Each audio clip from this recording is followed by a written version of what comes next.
Okay, I'll reconvene the August full council meeting at 3:10. Just a little bit of homework. I have been flat out in the last couple of days. I apologise. I've just put this on your desks. I should have flicked it through your computers. It came 2 days ago. It's from Richard Hoadley, and he asked me to present it because he can't be here today regards AC Bar's refurbishment work, so you all have a copy of that.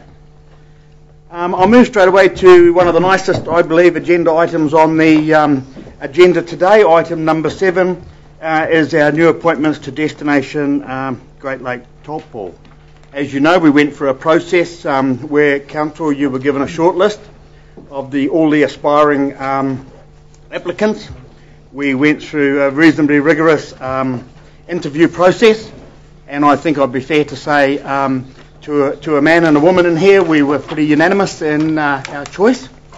And our choice was Kathy Guy, Andy Blair and Sue de Beveray.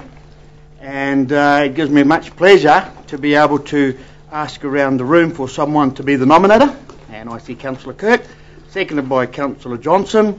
And I will take it to the vote. All those in favour? Aye. Aye. Against?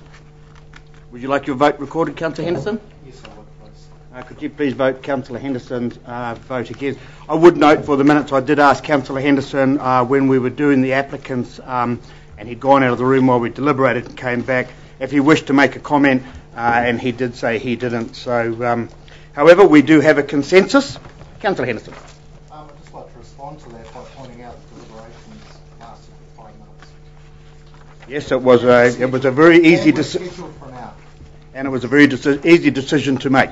So I congratulate Kathy Guy, Andy Blair and Sue de Beveray and thank them very much, and if they're watching I wish them all the best along with my fellow councillors, because I know personally those people, as a lot of you do, they're going to do us a great job and I wish them well. Moving now to agenda item number 8.